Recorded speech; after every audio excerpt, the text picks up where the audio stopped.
Hey, welcome to the Rant. This is my weekly show where I rant, rave, get things off my chest, go on about what's annoyed me in the news this week, and tell you why it should annoy you. Usually I'm live, but local internet issues have made me record this. One of the things to get me annoyed kept things going on a proper rant anyways. As you can see by the turkeys behind me, this is a Thanksgiving special. I don't take days off for this. There's no holidays in the ranting world. Part of the reason is this ranting isn't just for you, it's for me. I find it therapeutic. Because people say, why you rant so much? Well, I need to, or I'll drive myself insane, or drive my wife further insane. And I'll explain why. I mean, part of the challenges I have as an individual, I have a handicap. I can't cry. I haven't cried since I was a little kid. Once in a while, my eyes will water if I'm, tearing out nose hairs or something of the sort, but otherwise, I can't cry. So, I mean, women seem to find it therapeutic, or many other men or whatnot, to have a good cry, get it out of their system. Well, good for them. I'm happy for you. I can't do that. So instead, I rant, and I get that out weekly. Anyhow, who do you trust more? The person who perhaps doesn't outwardly or openly appear to care that much, or the person who pretends to care all the time? The one who cries at the drop of a hat when he's probably really not all that sorry. So, I mean, there's more honesty in ranting, in my view, versus somebody who just uses those tears to get their way or make a political agenda. Now, one of my favorite raging people out there, this is Islamic Rage Boy. I just want to go on about him because he's one of my favorite guys on the internet. This guy has made a career out of getting front and center somehow to Islamic protests all over the Middle East, and he always gets in the front row, and my God, look at the face on him. I mean, he's magnificent. You can just see the anger, the angst, the rage. Look at him go. And over and over, all different protests, different areas, he's got that pose down to an art form. I mean, look at this fella. There he is. At some point, it looks like he crossed the line, and they had to take him away, but he still looks outraged. Here's another one. I mean, other stuff that this beautiful rage fella has done. Of course, things I love. Memes, mockery, satire.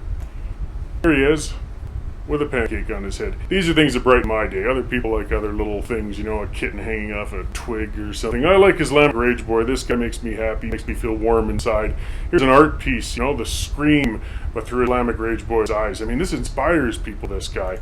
And, he's just going to the beat here. Now, part of what I'm going on about, too, is I bet you after every one of his days of raging, this guy sleeps like a baby. He's gotten it out of his system. He feels great. And I tell you what, after my ranting tonight, I'll have a good sleep, too, and I'll feel better about myself. You might not, but I don't really care. So, I'll get on to some issues here. The Parkland Institute. If you're not familiar with them, they are a semi-Marxist think tank who put out semi-Marxist things all the time. I think they're based in the University of Alberta in the arts department or something. I'm not sure how they get funded. Probably some form of tax dollars one way or another. One of the things to show just how in touch these guys are, though, they still, and the state broadcaster, the CBC, you can see the picture, happily reports on that, feel that the privatization of liquor stores was a bad idea in Alberta. 20 years later, apparently we're still debating it. Bullshit. We do not miss waiting in line for the 5 brands of crappy beer you could get at a government liquor store that was only open during bankers' hours, and those jerks went on strike every few months. Only the Parkland Institute would think that's a bad idea. And they tried to actually say Albertans really don't think Saskatchewan should privatize theirs because we had such a terrible experience with ours. BS. Anybody who lived in Alberta during the days of government liquor stores knows that. It's the same thing with the Parkland Institute. They actually opposed the privatization, still go on and whine about it, of the registries, automotive registries, places where you get your wedding license, pretty much anything. Government, all those places where you have to pay your money and get government permission to do things. It used to be, a lot of young people don't know about it or remember it. You used to literally have to take a whole day off work to renew your driver's license. Like, you would have to go in, take a number, sit in a room like that one that's pictured right there, waste your entire day, and then usually it's that bureaucrat, if he's not on strike that week, would find some reason or another why you can't do it, so you got to book another day off the next week in order to try and do it. Either way, these luminaries at the Parkland Institute, these people well in touch with reality, are actually putting out a thing saying Alberta should raise its minimum wage now to $17 an hour. I owned a restaurant as Notley beat the snot out of us, raising minimum wage from $10.50 up to $15 over the course of a few years. We adjusted, we raised our prices, we lost some sales, we laid off people, we tightened, I got rid of a dishwasher, but we got through it. And that was pre-COVID. Now, these clowns think during the COVID pandemic with these service industry businesses, retail businesses, the ones that are closing left, right, and center, the thing they need right now is another increase in minimum wage by a couple dollars an hour. Yeah, that's going to do them wonders. This is, of course, they're all just rich fat cats sitting on piles of money. That's the logic of these university people, of course, who somehow carry on with their jobs, get funding no matter what happens in the economy, at least for now. Hang on, guys, we will come for you. So they're pushing for minimum wage increases. It's bullshit. It's insane. But one thing they will do, though, is bring about automation. And automation isn't a bad thing, but when it comes out when it's fiscal, an improvement in things. In this case, when you're making labor so expensive that you force places into automation, well, it's going to come faster than you need to, and more jobs will be lost, which these labor guys always claim they care about jobs. They care about the little guy. Well, how is that the case when you know this is going to cost a lot of jobs with businesses that'll just shut down, or ones like this one? This was in Calgary just last week. Check this out. These guys have actually found a way to replace servers. Have a listen. Technology exists in so much of our lives today, you likely don't even notice some of it. From our cars to our phones, it's typically there to make things easier for us. Now, a Calgary restaurant owner has turned to the future for a little help serving up the dishes. Kevin Fleming explains. When you arrive at Clay Pot Rice, you're greeted by a smiling electronic face. Today is opening day for the new restaurant. Amy Sen is the manager here and has helped with everything from tasting the new menu to hiring staff. There's been a lot to do to get everything ready. I'm like a person that likes to do things on my own kind of thing, so it's like every time I'm like about to go do something, I'm like, wait, I can just get the robot to do it. I always forget we have him. She's referring to the second robot on staff. This one delivers food to customers once they've ordered. The two robots were imported from China. The manufacturer claims this one can also take... That's enough of that. So yeah, you kind of get the picture. Everybody's replaceable, and so can servers be. I mean, I guess you'll lose that perky experience of a personable server who comes to your table, which I do enjoy. But if you make it unaffordable for restaurants to have them any longer, these robots are going to look like a pretty darn good idea. Along the lines of other areas with people doing more online ordering, areas which put more people out of work because it's just too expensive for businesses to employ people any longer. In these entry-level, that's all they are, they're entry-level positions. People climb the corporate scrotum pole, they still got to start at the bottom, and that's what minimum wage jobs are for. If a person makes a career of it, the person with a career at minimum wage job is the one with the problem, not the rest of us. But now we're getting on to more of this BS, because people really take advantage of this pandemic to try and make permanent changes. So this ties into the real push for universal basic income, in which they seem to feel if we could really embrace and bring in some heavy-duty socialism, well, people aren't looking because they're all scared of the pandemic and a bug and a flu is going to get them. So a BC Research Project, and as you can see, it's the state broadcaster giving this all this airtime, and I heard these guys on the radio and some stuff too, found that if they just give homeless people $75 each, the results were, in quotes, beautifully surprising. So they found housing faster, they boosted food security, and they reduced spending on substances. Well, nice. But you got to read a little deeper in this one, because here we go, but they didn't do it with anybody who has a substance abuse problem or mental health issues. Okay, that narrows it down to a very small amount. Plus, in fact, it was actually only 50 people they gave this cash to, so it's not exactly a huge study that you could really put a lot of stock into. But go out in the streets, and you're really seeing it these days. Anybody going out is seeing it. The amount of homeless people are exploding out there. And it's depressing. It's sad. You go to just about any street corner. I mean, this is hitting into the suburban areas now too, not just downtown. I mean, you got the guy holding the sign, and you'll see them twitching and tweaking down the street. But these aren't people who are just between jobs. These aren't people who just need a little hand up to get rolling.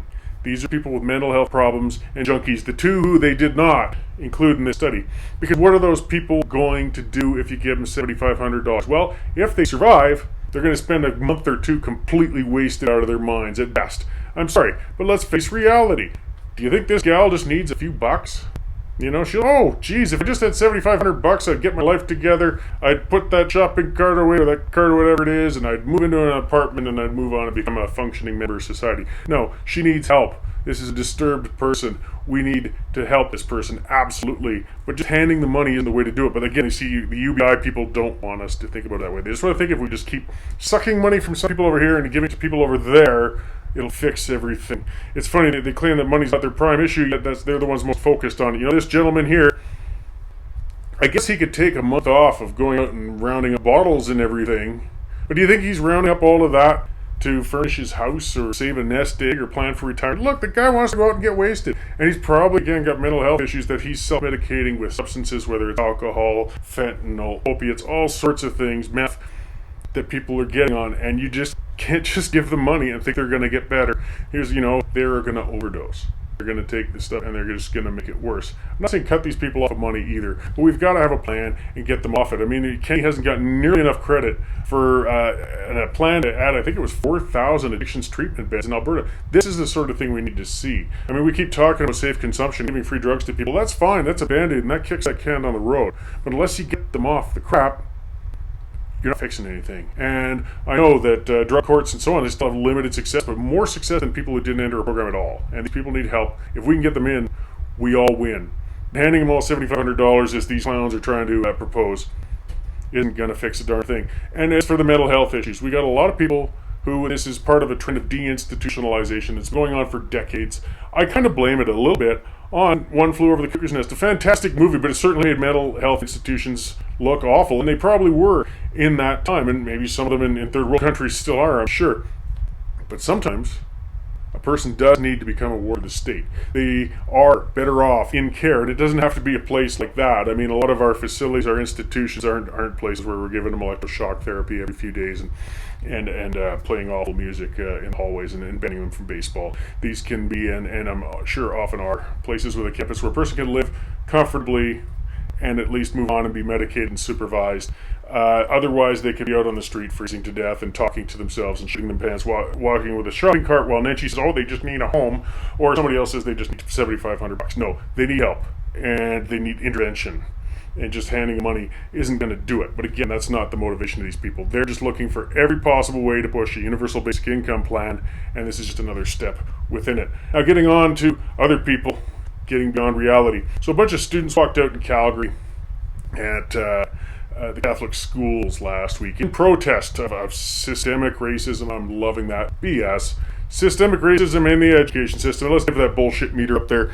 Look, most high school kids, if you can find a reason to stomp out and rage, you're going to do it. It's an afternoon off. It's been popular these days. It's been trendy these days. What had happened was some kids had recorded a couple of teachers using, the N-word. But the context is what's important in this. I mean, it's an odious word. I'm saying the N-word because I don't like the word. I don't think it should be illegal to say the word, but I think people should just not tend to use it. It's a gross word. It's a derogatory word. But just the word in itself is still just a fucking word. Now, bear with me. I'm going to play a clip.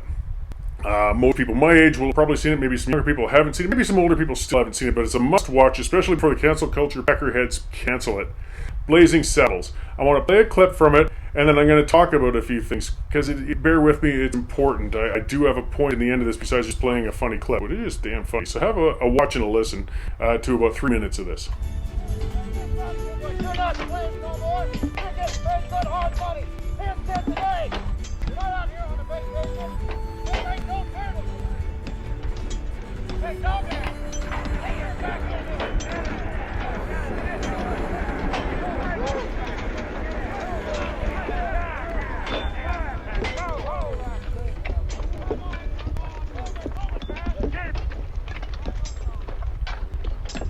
Come on, boys.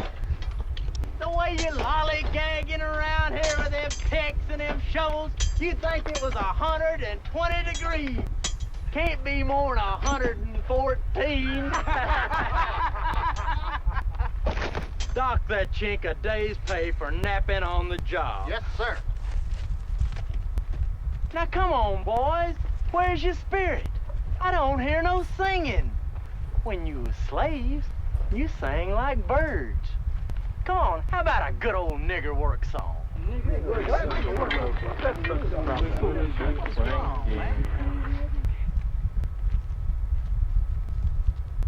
I get no kick from champagne. Mere alcohol doesn't thrill me at all. So tell me, why should it be true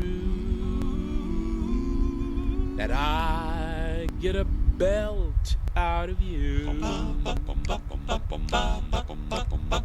Some get a kick from cocaine. Hold it! What the hell is that shit? I'm in a song. A real song. Something like Swing Low, Sweet Chariot. Swing Low, Chariot? Don't know that one, huh? Well, how about the Camptown Ladies? The Camptown Ladies. The Camptown Ladies. Oh, you know. The Camptown Ladies sing this song. Doo-dah, doo-dah. The Camptown racetrack 5 miles long. All the doo-dah day. Why run all night? Why run all day? They find money on the bobtail bank. Somebody bet on the bay. Why run all night? Why run all day? They find money on the bobtail bank. What in the wide world of sports is going on here? I had you people try to get a little track lead, not to jump around like a bunch of Kansas City faggots.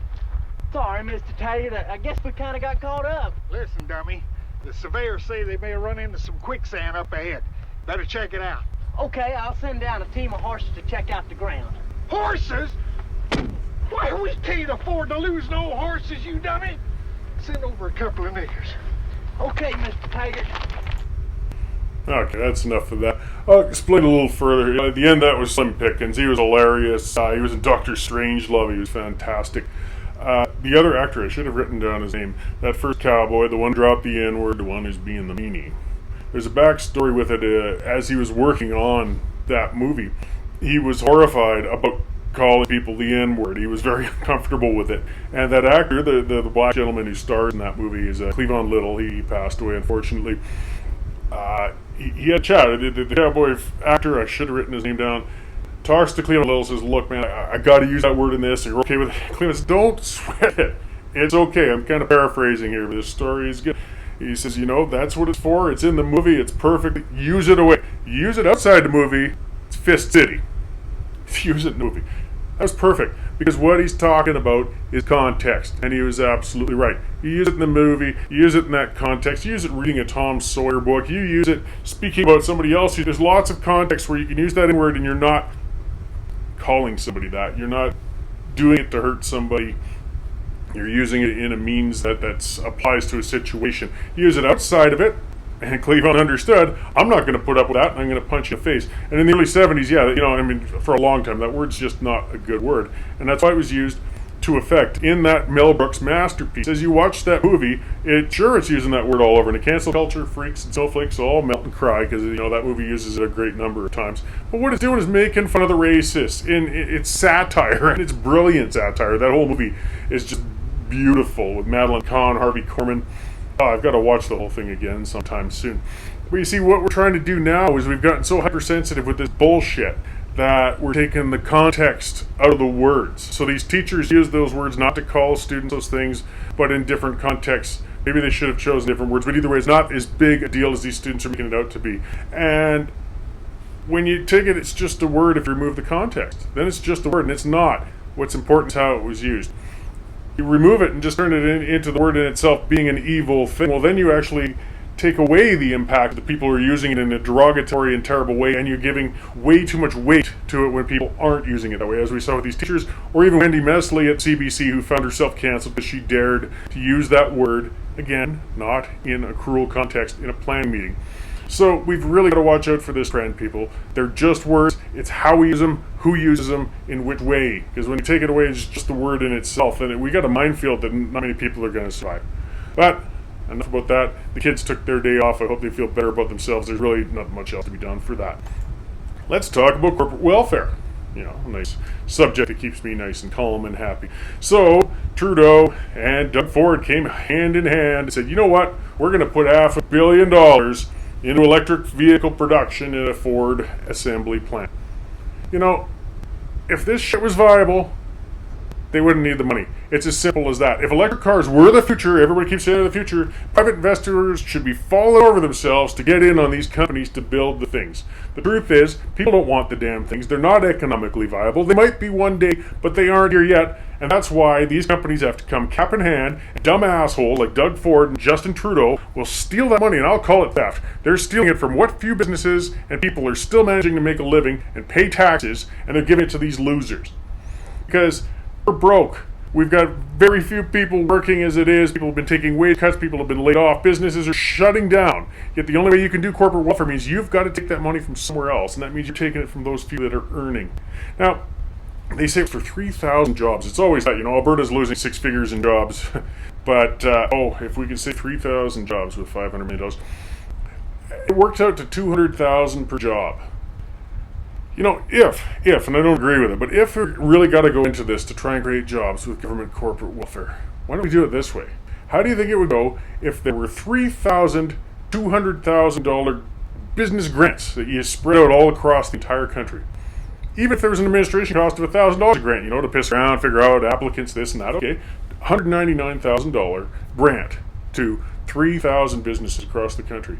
How many jobs would that create? How many long-term businesses would be created by creative minds, or just existing businesses that, they perhaps a commercial bakery needs some new ovens or a new packaging machine, or a restaurant needs renovations so they can actually socially distance people more, or somebody's got an invention that just needs that extra bit of money to bring it into production, get the patents done. I mean, potential is endless. You could have 3,000 mines, even if half of them failed, 1,500 though carried on. We're going to do a hell of a lot more than dumping a bunch into a bunch of assholes, overpaid, making electric cars that probably won't sell in Ottawa. Remember what happened to the Volt? Yeah. Do you see them on the streets? No, because people didn't want them. Tesla's just a welfare whore too. Until these things are viable, they're just going to keep sucking money out of the people who are working their butts off. And jerk-offs because I'm going to say it. Yeah, Trudeau and Ford, I am not impressed. Ford on a number of levels. So getting on Ford and his panic, I can see it because older people in bad shape who are fat are at a much higher risk of coronavirus. So Ford would like to use his power to lock everybody else down to keep his own fat ass safe. So even the World Health Organization, they flip-flop all over the place like a fish out of water. Their latest one, though, is they're actually saying no more lockdowns. Don't do lockdowns. They're hurting more people than they're saving. Holy shit. Just what a lot of us have been kind of saying for the last 6 months, particularly now that people have stopped dying. They are dying. That's a big factor. Yes, cases are up. The cases are up. Everybody's freaking out. The cases are up. They're dying. If they're dying, that's just a fucking flu. And yes, the flu would kill the vulnerable. It's still something to be scared of. It's still something that we got to protect our vulnerable from. It's still a thing that we have to take measures for. These lockdowns are ridiculous and damaging. Hey, let's have a look at Sweden. My old buddies in Sweden. Their cases have gone up a little. 540 cases. 0 deaths. It's the deaths, and they didn't lock down. They don't have masks. Their trend is looking just the same as all of ours with all the lockdowns and the masks and all of that. Now, out of all of this, though, I have to give Show to the Week to Doug Ford. Because in his panic, as cases rose, just cases, by the way, the cases per capita are not much higher in Alberta. We're not looking down because at least Kenny has been showing a great deal more intelligence on this issue than Ford. Ford talked about it on last Monday, saying, I won't frivolously put people's lives, in a terrible place by bringing in a lockdown if we don't need to. We're going to take it really carefully. And then he panicked by midweek. He shut things down, and he's cost, I got to thank Anthony Bury for reporting on this constantly, 60,000 jobs just in food service that Ford is now shut down for 28 days in panic over cases, not friggin' deaths. 60,000 people thrown out of work. That's just food service. Gyms and a whole bunch of other areas are shut down too. Let's say 80,000 jobs lost for a month. A lot of those companies aren't open again. There's no bloody way. Why would you? When you keep getting jerked back and forth like this, you can't do it. They're barely hanging by a thread as it is. Now they've been shut down again. Why would you put your sweat, tears, and misery into trying to keep that place open after this latest lockdown when you never know when Premier Peckerhead there is going to get scared again and shut you down again? You might as well just close your doors and retire. Go on welfare. Go on, maybe a UBI. It'll come in eventually. This is ridiculous. It was insanity on the part of Ford and damaging. And Fury wrote on it because the evidence isn't there. 5 out of 100,000 people are in hospital. Remember when they were saying that we just want to make sure not to overcrowd our hospitals and our ICUs? The numbers of people in hospitals in Ontario, we're talking dozens. There's lots of room still. We're managing this disease. There's no need to be shutting down and putting tens of thousands of people out of work unless you're a panicked moron like Doug Ford. And here's some of the numbers that Doug's working on. Their death count even includes people who didn't die of COVID, and they don't even know how many. So you're working on crappy numbers. You're putting tens of thousands of lives on hold yet again, putting them out of work. People aren't dying.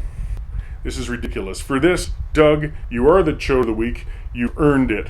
Very much so. I do hope you don't get elected again. Because, it's these times that show where a strong leader and a weak leader are. And it's clear Ford is a weak leader. And Ontario deserves better than that. So, that's enough ranting for this week. I feel better about myself. I will sleep well. And on some good notes, though, the Western Standard's doing fantastic. We are now the third most read online publication in the West. Well, we only service the West, so that's a pretty good climb for a publication that's only a year old. We, unlike, the state broadcaster and most mainstream media sources, don't take any government money.